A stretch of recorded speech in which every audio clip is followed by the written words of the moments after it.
father played the harmonica, and Steve used to stand in front of my dad, fascinated. And so we bought him a little harmonica. And at the age of 2, and this is absolutely true, he played a tune. And we know it was a tune because he played the same tune. Well, this might sound like bragging, but my mother says I was able to play the harmonica from the age of 2. Now that's simply not possible. But I think what I was trying to do was isolate notes, and she said, you played the same 2 notes over and over again. And then once I managed that, by the time I was about 4, I remember one day I was standing in front of my mother's dressing room mirror on the table, and I suddenly realised I could play 3 or 4 tunes, and it was Oh Susanna, Scotland the Brave, God Save the Queen. Yeah, I mean, suddenly it seemed as if it all came together in that moment when I was performing, probably in my mind, to my mother, I suspect.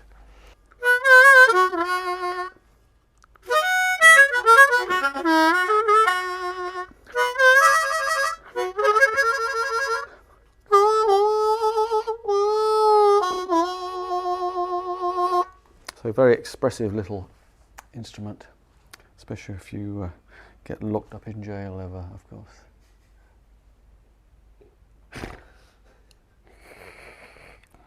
Man on death row. Death row blues. Yeah, real mournful stuff. Can you do that? Someone's going to complain about this, aren't they? My brother was killed on death row. And I know it's very funny the fact that you were saying that, especially when nuns were present. And then I used to, play mouth organ at school and win money off the kids by saying I could play the harmonica through my nose.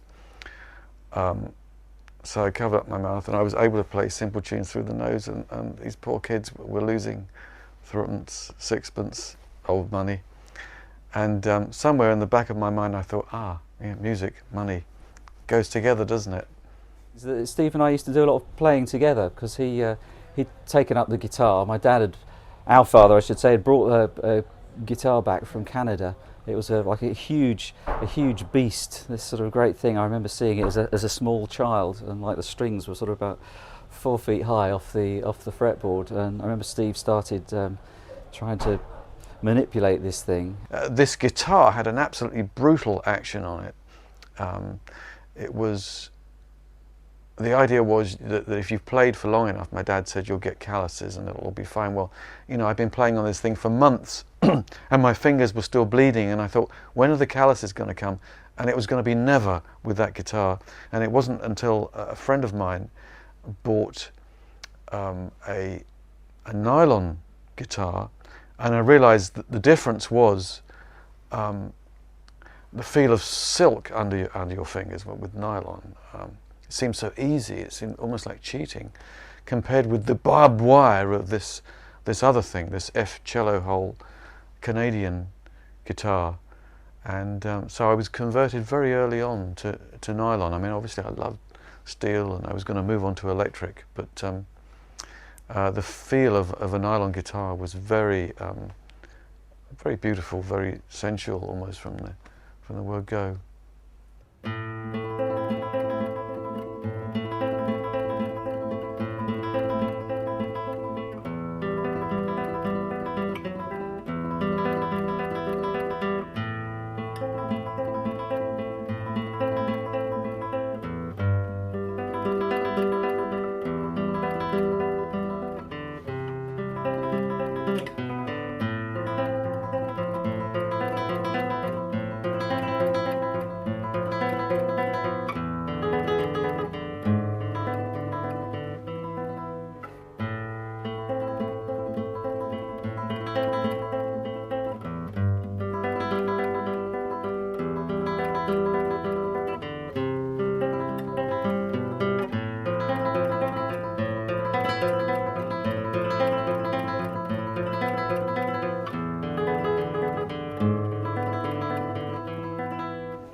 first record I bought was probably about 1959. I was 9 years old, and it was a Shadows record. It was called Man of Mystery, and I liked the tune very much. It seemed very energetic, and then it had a bit in the middle where it seemed to go right off the rails, and there was a bit of a freak out going on. And I thought, oh, you know, that's a bit wild, isn't it? But of course, if you heard it now, you'd go, wild? What are you talking about? And then so I went from the Shadows to the next thing I bought was an album, and I bought Ravel's Bolero. Now, I didn't realise it wasn't the same thing. There was no difference for me. Pop music, classical music, it was all very kind of elemental sounding, I think. You know, the excitement of drums and guitars, but you know, the crescendo of Ravel's Bolero as a depiction of madness, sort of dance of death. I was very drawn to that, and I loved the huge orchestration and the relentless rhythm. In those days, he was always listening to loads of albums by all sorts of people, but you know, I mean, Eric Clapton, obviously, Jeff Beck, and Paul Butterfield. You know, sort of names that spring to mind, as well as later on some more classical stuff. And so we used to do a lot of blues playing together. We'd take it in turns to play 12-bar blues, to take solos, and that was my sort of real sort of introduction to music and how I learned to play the guitar. So the guitar was very much my starting point for music. I do so love the blues. Move over, Eric. Give me a chance, please. I absolutely no. I loved Eric's work. The young Eric, particularly on the Blues Breakers album. Years later, name drop, I worked with Brian May, and he brought in his record collection. It was the same as mine. We were both playing the same tracks from Eric and the same tracks from Jeff Beck. With Eric Clapton, it was the guitar solo on Key to Love on the Beano album with John Mayall. It was one of these sort of real sort of life-changing moments. We went to see a band called King Crimson at the Marquee Club in Wardour Street.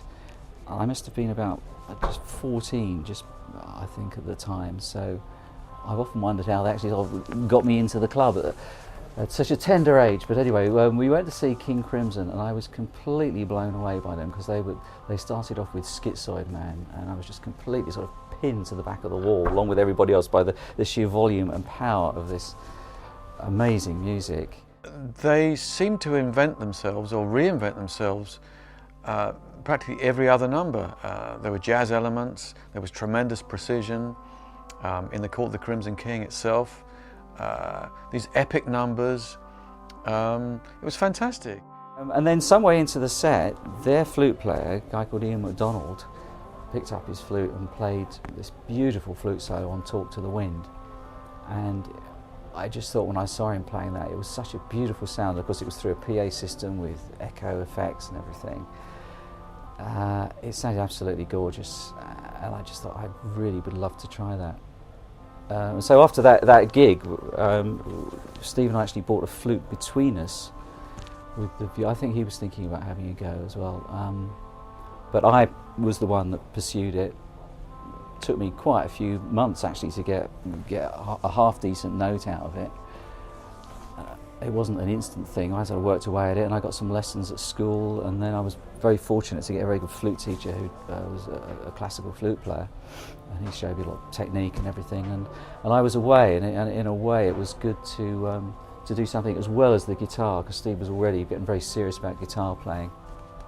The Americans just landed on the moon. When they were doing this gig, somebody handed a piece of paper to Greg Lake, and he said, "Oh, you know, the Americans have just landed on the moon. I'm sure we'd all like to congratulate them." And then I seem to recall that the next number they did was Epitaph, and it's all the achievement of the human race had built to that moment, and then its corollary, the epilogue. It was fantastic, heady stuff. I was 19. So that was wonderful, and that influenced me tremendously, and I thought I would love to find a band that are as broad-based as that.